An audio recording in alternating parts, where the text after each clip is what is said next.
आधुनिक विज्ञान और आधुनिक चिकित्सा में एक रुझान है कि वे मन, चेतना और दिमाग को इस तरह पहचानते हैं कि मन को दिमाग की गतिविधि माना जाता है, चेतना को मन की गतिविधि माना जाता है और उनका रासायनिक उपचार करके उन्हें रासायनिक रूप से बदला जाता है। और ये भी कि खुशहाली दिमाग की अच्छी केमिस्ट्री है, ऊंची चेतना भी दिमाग की अच्छी केमिस्ट्री है, दुख दिमाग की बुरी केमिस्ट्री है। इसके लिए कोई जिम्मेदार नहीं है, लेकिन इसे बेहतर बनाने के लिए हमें इसकी केमिस्ट्री को बदलना होगा। अब योग विज्ञान के अनुसार दिमाग, मन और चेतना 3 अलग अलग चीज़ें हैं, लेकिन वे एक खास स्तर पर संबंधित हैं। तो मैं सद्गुरु जी से यह जानना चाहता हूँ कि दिमाग, मन और चेतना की क्या प्रकृति है और हम दिमाग और मन में फंसे बिना उनका उचित तरीके से कैसे इस्तेमाल कर सकते हैं, और उस चिकित्सा मॉडल के बारे में भी जो दिमाग की केमिस्ट्री से ज़्यादा चेतना पर जोर देता हो।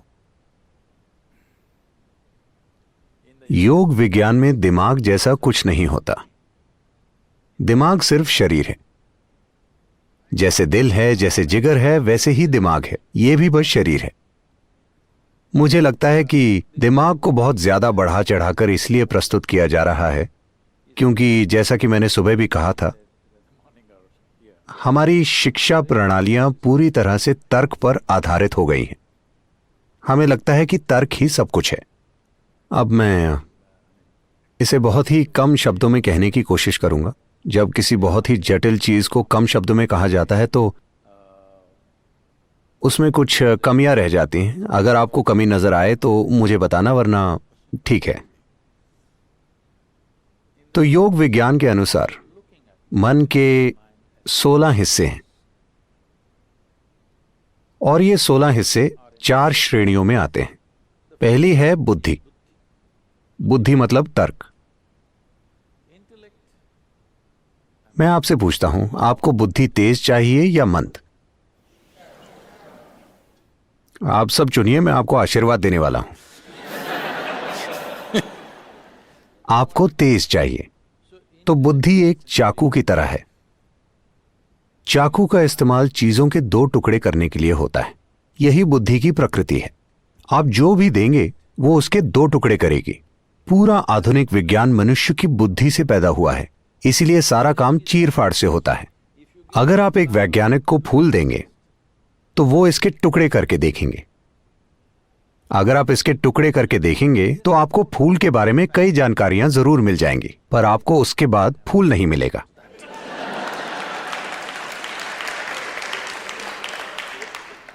अगर अब आपको कुछ वाकई जानना है, मान लीजिए आपको आपकी मां के बारे में जानना है, कृपया उनके टुकड़े मत करना।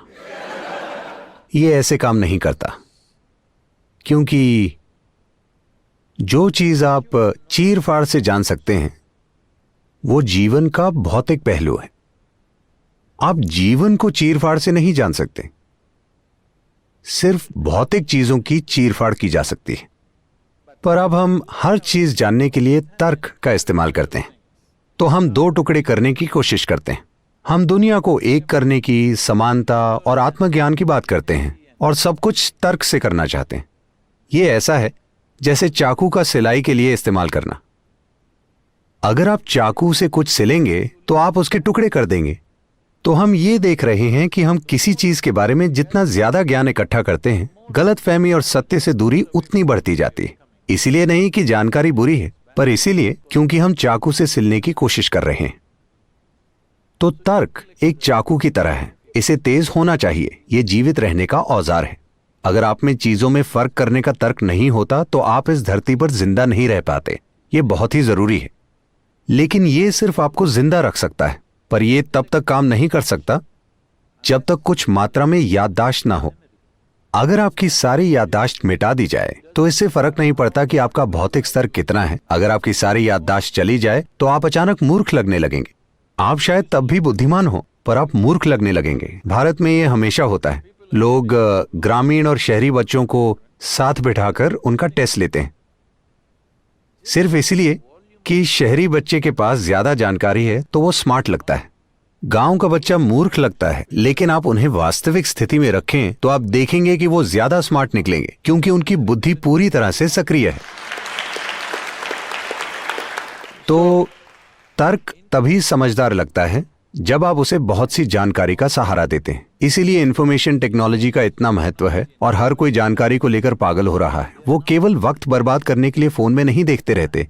उसकी वजह है कि सिर्फ उन्हीं छोटी छोटी जानकारियों के सहारे ही वो अपने समाज में, दोस्तों के बीच स्मार्ट नजर आते हैं। सिर्फ जानकारी होने पर ही वो स्मार्ट नजर आते हैं, उसके बिना वो कुछ स्मार्ट नहीं कर सकते। मैं आपको एक उदाहरण देता हूं। हमारे यहाँ 2 तरह के स्कूल हैं। एक स्कूल आधुनिक है और वहां 30% बच्चे अमेरिका से भारत पढ़ने आते हैं, और दूसरा स्कूल पूरी तरह से पारंपरिक है। वहां हम उनको योग, शास्त्रीय नृत्य, शास्त्रीय संगीत, कलरीपायट्टू, जिससे सभी मार्शल आर्ट्स पैदा हुए हैं, संस्कृत और अंग्रेजी भाषाएं सिखाते हैं। उनको किसी तरह का शैक्षिक ज्ञान नहीं दिया जाता। ये कुछ साल पहले की बात है। सारे छोटे बच्चे हाथ धोने के लिए भागे। नल इतनी ऊंचाई पर है, 6 से 7 साल के बच्चे वहां तक पहुंच नहीं पाते। तो आधुनिक स्कूल के सारे बच्चे वहां जाकर बहुत सभ्यता से खड़े होकर इंतजार कर रहे थे कि कोई शिक्षक या कोई और आकर बेंच रखे जिस पर चढ़कर वो हाथ धोएंगे। और ये दूसरे बच्चे दौड़े, बड़े बच्चे नीचे झुके, छोटे बच्चे उन पर चढ़े और हाथ धोकर भाग गए।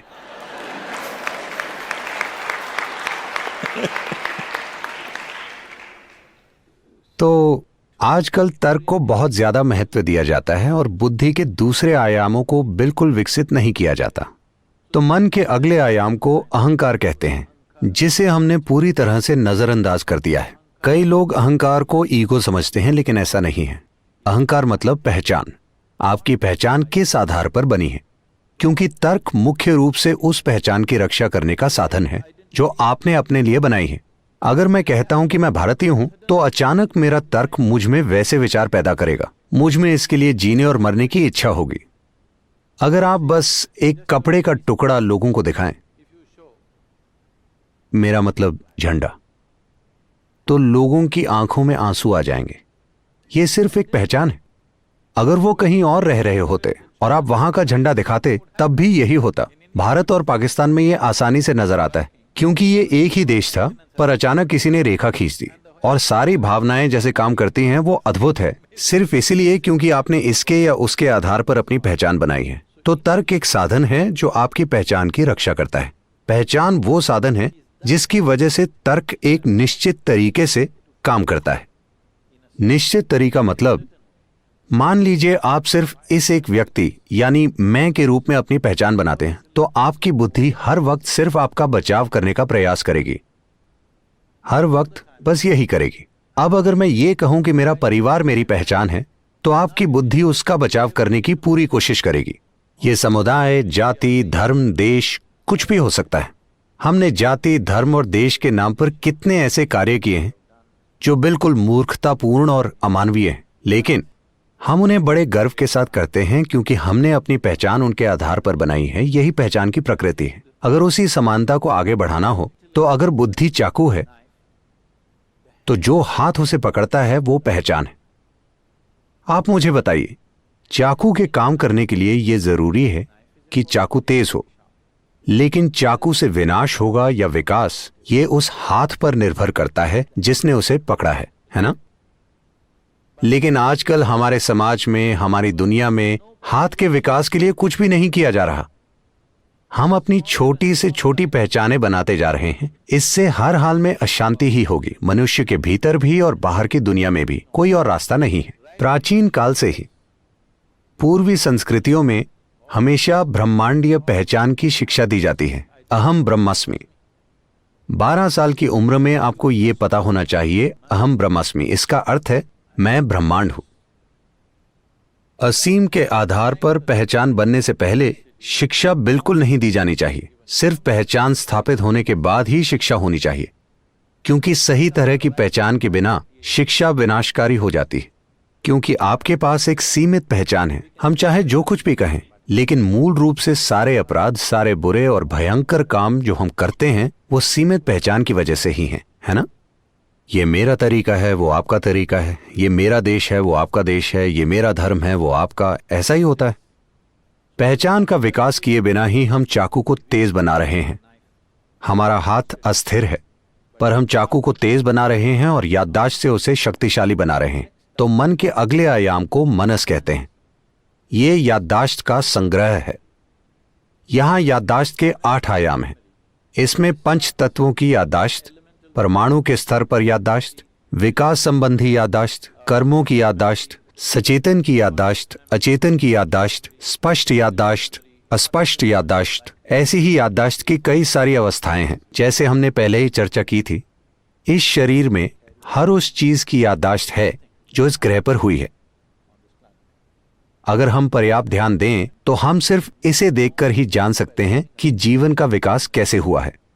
सिर्फ 150 साल पहले चार्ल्स डार्विन ने इस ग्रह के जीवन का अध्ययन किया और जीवन के विकास के बारे में बताया था। But over 15,000 years ago, Adi Yogi spoke about how life evolved. लेकिन आदि योगी ने 15,000 साल पहले ही इसके बारे में बात की थी। उन्होंने पहले ही कहा था, लगभग हर भारतीय ये जानता है लेकिन सचेत नहीं है, 10 अवतार हैं। आप ये सब काफी पढ़ रहे होंगे। पहला अवतार मछली या पानी के जीव, फिर जल स्थल चर जीव, फिर स्तनधारी जीव, फिर आधा मनुष्य आधा जानवर, फिर बौना मानव, फिर पूर्ण विकसित लेकिन क्रोधी मानव, फिर शांतिपूर्ण मानव, फिर प्रेममय मानव, उसके बाद ध्यानमय मानव और आखिर में दिव्यदर्शी मानव होने की मान्यता है। ये किसी एक आदमी की कहानी नहीं है, ये इस ग्रह के जीवन के विकास की कहानी है। तो 15,000 साल पहले किसी ने ये माइक्रोस्कोप से देखकर नहीं बल्कि अपने भीतर देखकर बताया था, क्योंकि विकास की पूरी कहानी यहां लिखी है। योग विज्ञान इसी पर केंद्रित है कि याददाश्त के अलग अलग आयामों को कैसे सक्रिय करें, क्योंकि अगर आपकी याददाश्त सीमित है तो आप हर हाल में बचकाने काम करेंगे। अगर आपका तर्क बहुत ज्यादा काबिल हो जाता है तो यह बहुत जरूरी है कि आपकी पहचान ब्रह्मांडीय हो, असीमित पहचान हो और आपकी याददाश्त इस तरह से विकसित हो कि उसके सारे आयाम सक्रिय हों। ये तीनों एक निश्चित तरीके से काम करते हैं। कुछ लोगों ने इसे खास तरीकों से विकसित किया है, लेकिन ज्यादातर ये अस्त व्यस्त ही हो रहा है। तर्क बहुत ज्यादा है और बाकी चीजों को बहुत कम महत्व दिया जा रहा है। बुद्धि के चौथे आयाम को चित्त कहते हैं। ये बुद्धि का वो आयाम है जो याददाश्त से प्रभावित नहीं होता। हमें समझना चाहिए कि हम अभी जैसे हैं वो सिर्फ हमारी याददाश्त की वजह से, चाहे वो हमारी त्वचा का रंग हो या हमारी पहचान किस रूप में है, हम पुरुष हैं या स्त्री, सब कुछ याददाश्त तय करती है। हमारे अंदर जो याददाश्त मौजूद है वही सारे पहलू तय करती है। मैं एक मनुष्य हूं या कोई और प्राणी, ये भी याददाश्त तय करती है। याददाश्त एक अद्भुत संभावना है, लेकिन वो एक रुकावट और एक सीमा भी है। जिसे अब मैं और आप कहते हैं, उनके बीच की सीमा भी सिर्फ याददाश्त ही है। जो मुझे अपने सिस्टम में याद है और जो आपको अपने सिस्टम में याद है, वही सीमा है। तो याददाश्त एक सीमा भी है और जितने भी रूप हुए हैं उनका आधार भी। एक निश्चित याददाश्त है जो कई तरह के ढांचे बनाती है। वो ढांचे फिर भौतिक रूप लेते हैं। हम अभी जिस तरह हैं और जैसा हमने रूप लिया है वो उस बुनियादी याददाश्त की वजह से ही है। ये याददाश्त कभी भ्रमित नहीं हुई। मान लीजिए आप और एक गाय रोज आम खाना शुरू कर दें, तो ऐसा कभी नहीं हुआ कि किसी दिन संयोग से या याददाश्त की भूल से गाय मनुष्य बन गई हो या आप गाय बन गए हो। आप दोनों एक ही तरह का भोजन खाएं, लेकिन ऐसा कभी नहीं होगा, क्योंकि याददाश्त बहुत मजबूती से स्थापित है और ये कई स्तरों पर है। हम याददाश्त के 8 अलग आयामों की बात कर रहे हैं, लेकिन चित्त में कोई याददाश्त नहीं होती। याददाश्त नहीं है तो सीमा भी नहीं है। वो बुद्धि जिसकी कोई सीमा नहीं है। योग संस्कृति में इसे शरारती तरीके से व्यक्त किया गया है। This we say, if you touch your chitta, God will become your slave. हम कहते हैं अगर आप चित्त को स्पर्श कर लें तो ईश्वर आपके गुलाम बन जाएंगे, क्योंकि अगर आपकी बुद्धि असीमित है तो सब कुछ आपकी पहुंच में होगा। ये बहुत महत्वपूर्ण है, क्योंकि आपको समझना चाहिए कि ऐसा पहली बार हुआ है। पहली बार हमारी जीवित रहने की प्रक्रिया इतने बेहतरीन तरीके से व्यवस्थित है। पहली बार मनुष्यों के पास इतना समय है कि वो चीजों पर ध्यान दे सकें, वरना भोजन का प्रबंध करने में ही 24 घंटे लग जाया करते थे। संपन्न समाजों में हम फिर से वही पुरानी चीजें कर रहे हैं। जैसे कि आपने बताया, मोंटाना में किसी को 3 काम करने पड़ते हैं। जब यहां इतनी सारी जमीन है तो आपको भोजन के लिए काम पर जाने की क्या जरूरत है, क्योंकि आपको भोजन वॉलमार्ट से खरीदना है। मेरा मतलब, हमने सारी परिस्थिति को टेढ़ा मेढ़ा कर दिया है। पहली बार जीवन चलाने के लिए, उदाहरण के लिए, आज आप सुपर स्टोर जाएं, जो भी आपकी 1 साल की जरूरत हो वो सारी चीजें खरीद लें और 1 साल तक घर से बाहर ना निकलें। यह संभव है, ऐसा पहले कभी संभव नहीं था। अगर आपको आज सुबह के लिए पानी चाहिए होता था तो आपको नदी या तालाब या कहीं और जाना पड़ता था। लेकिन पहली बार जीवन चलाने की प्रक्रिया इतने अच्छे से व्यवस्थित है कि अब मानवता का वक्त आ गया है। अब वक्त आ गया है कि मनुष्य जीवन के गहरे आयामों को खोजें।